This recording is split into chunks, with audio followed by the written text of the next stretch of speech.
Happy New Year! This is my first video of 2023 and I couldn't think of a better one to start with.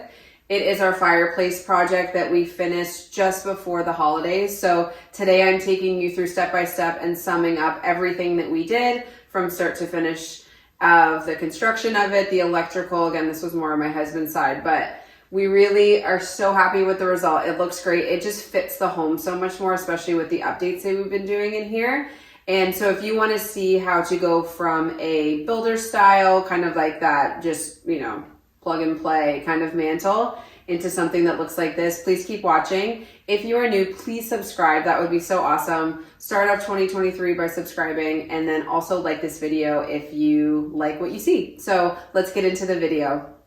Okay, so jumping into the actual video and how we did the step-by-step. So first we started with removing the original surround.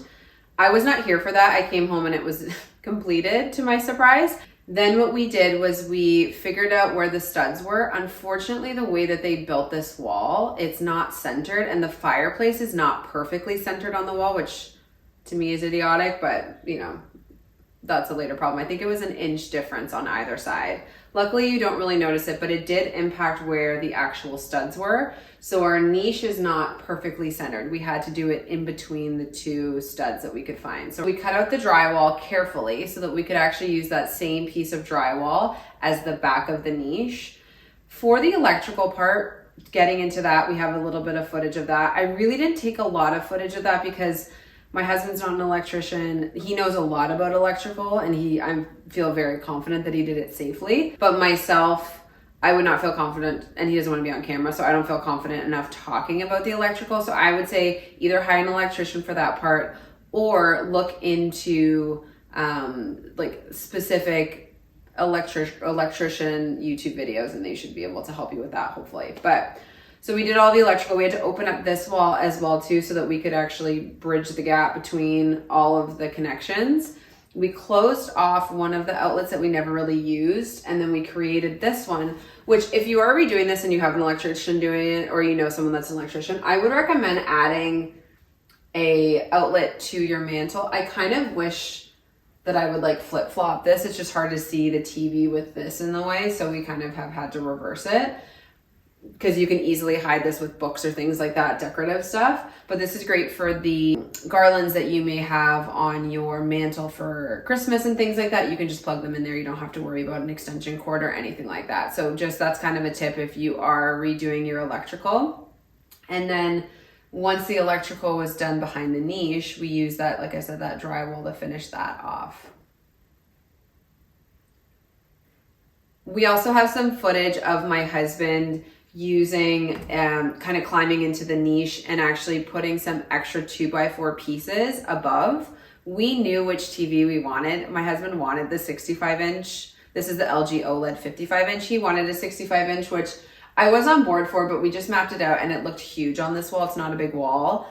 And this just balances, I think, the fireplace much better. So we decided to go with that. With that, we knew which TV we were getting, so we could figure out where to put the niche and where the mount would need to go.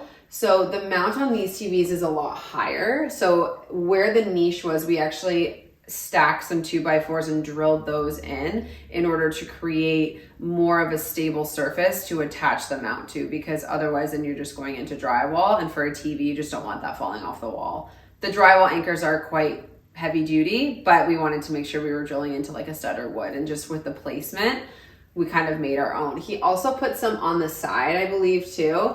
And a really good tip, which he taught me, is write everything down of measurements of where you put things. So then when you're measuring on the wall, once it's completed and closed up, you know where sort of the extra support is and all of that kind of stuff as well. So that was helpful. So once we finished off the electrical, we had everything closed up and the niche was completed, which again, we just finished that off with some, I think it was just a very thin plywood so that it looked a little bit more finished. We started doing the shiplap. So we started from bottom to top. We luckily had a pretty level ceiling. That sometimes is a bit of a factor, but we just kept checking the level every time with each thing. You can adjust it slightly, and we used a nail gun in order to nail that in. I'll show some footage as well too of us just kind of measuring around the niche. Again, just be specific with where the niche is. You have to use certain cuts, we use the oscillating tool a lot. I know that he obviously used his circular saw in some spots as well too, but we did use the oscillating tool a lot for those like smaller cuts. And then just a table saw, the one where you can just do the straight cuts. We obviously did that for the sides. So got all of these supplies for the actual wall from Home Depot. So I will write down the specifics of what we used in terms of the moldings and all of that. We didn't do a molding on the top. We were going to. We just did it on the sides and then around the surround. So I wanted to go into a little more detail about the niche. So we finished it off with a really thin plywood on both the back and then on the sides. What we had to do though is we measured the depth of the shiplap and we brought out the ones on the sides, the plywood on the sides, to the same depth of what the shiplap would be so that it was really continuous and there wasn't a bump or anything like that if it was too deep or inset too much, which I think looks a lot better. It just finishes it off nicely. Again, we were going to do a trim, but we decided not to just because, again, it would look nice, but it would impact how the TV sat on the wall, and we didn't want that because you're not going to see the niche anyway. So I wanted to include this clip just to explain a little bit more of that, of how to finish it off.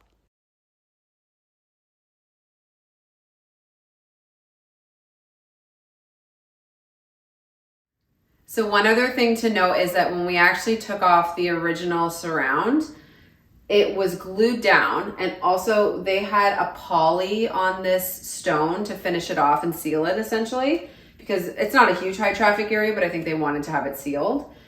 And there was, because the surround came up quite a bit, there was a little bit of tile underneath that wasn't polyed. So we actually had to sand down all of this surround and we re-polyed it again with a water-based poly. We did 3 coats. We need to do another one because it got a little bit messed up with the construction and things like that. But if you are looking to kind of, we were like, we could replace the stone, but we kind of wanted something dark anyways. And again, this isn't our forever home. So we were just like, let's just keep it budget friendly. So we tried the poly and it worked. So we just like really sanded off as much as the old poly as we could and then re-polyed it with 3 coats. So once we made our way down the wall, I'll have a decent amount of footage of us doing that.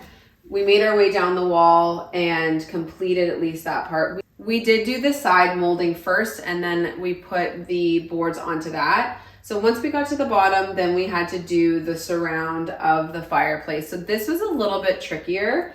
It looks really simple because it's obviously just 3 pieces, but what was tricky is the height difference, or the depth, I should say, between the actual stone and where it met with this. So there was a decent amount of gap, probably at least like a quarter to a half inch. So what we had to do was we had to shim a decent amount of it so we had something for it to kind of sit on so it wasn't just feeling super loose. And then we nail gunned into, we shimmed it all, nail gunned it in, which again, I'll have some footage of. And then my husband applied, like we actually kind of continued to shim all along the top so it was nice and secure. And then my husband did a lot of caulking, like a ton of caulking all around through there so that it was flush. It was more of a problem on the top versus the sides. And there is actually a visible gap in here, but you really can't see it. We did not caulk in this part just because we wanted it to look really clean, and it looks really nice along the sides. So love it. It looks great. The detail looks great. I'll show some close-ups too of how we finished off the bottom, and I'll just do close-ups of everything so you can really see. We did this mitered detail here, just at 45, which I think looks really good. And it just looks clean. It looks fresh. We ended up doing simply white for the paint, and I'll show you under the fireplace, under the countertop as well. So we did it and then extended the color through to here and back to there. So I think it looks really seamless and nice. We were gonna go black. I'm glad we didn't. This room is just I think it's too dark already in this corner. I know people love black right now, which I'm into, but I just didn't think it was the best choice for this space. I think if we had a really grand, large ceilings and a lot more surface area, I think that would look beautiful. It just, like I said, it didn't really fit for this space. So speaking of the mantle, this mantle is a pine mantle that we got on Etsy. I love Etsy so much for this type of stuff because you can honestly message the artist and they can really come up with any custom size that you want. So we knew kind of where the molding was going to be and where we needed this. and we were able to, he sent samples. We did have to pay, but he sent samples of colors and we decided on which color we wanted. It's nice too because we have a more orange toned floor. So I wanted something that was kind of that, you know, white oak style look, but it had a little bit more orange into it so that I could really pull in with the floor and look like it fit. And I love how it came out. I'll list everything below of like what stain we went with and the Etsy shop that we used, but it was great. And it's floating, and I have some footage of how we installed that as well. So to tie in the detail of the shiplap on this side of the room, underneath the bar in the kitchen, we did the shiplap detail here.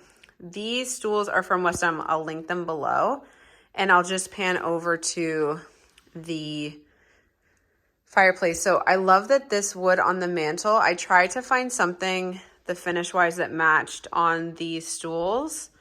I just think these stools are beautiful and really just seamless and look really nice underneath the bar. So I'll take you and show you a little more detail of what we did underneath. So again, this is the same colored wall. We painted this simply white, ties over into that wall there. So I just think that looks really nice. We did for the bar, these are those hidden brackets. And for the shiplap, we did a piece on the side here of molding. We did another piece of almost like a shoe molding flipped upside down for the connection between the baseboard and the shiplap. Otherwise, there'd be a bit of a gap. And then this we just cut. We were actually going to do molding underneath, but we ended up having Ben did such a good job of caulking it. You can really not see it, and it just looks really seamless, which looks beautiful. And then we have this cap piece on the side too. And we not even 45, we just took a little bit off the bottom to again connect that with the shoe molding.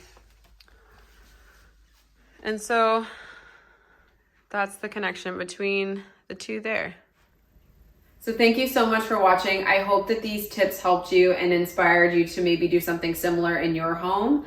I just love how clean this looks. It looks very timeless, and I think that when we do sell this home, this is going to be something that will add value to the home. It really, again, I'm very lucky that my husband is handy, but it really didn't take a ton of time. I shouldn't say that. It took a lot of time, but we did it in a day and a bit, and it's just you really have to hammer it out, and the paint looks great. I love the fresh white in here, and it adds such a nice feel of like calm to the house. And with the winter, you know, having the fireplace on just to have something nice to look at is great. I will be doing a video on how I styled this and just some tips on how to style a fireplace mantle if you're looking for that. But again, thank you so much for watching, and I will see you in my next video. Bye. No. No. I just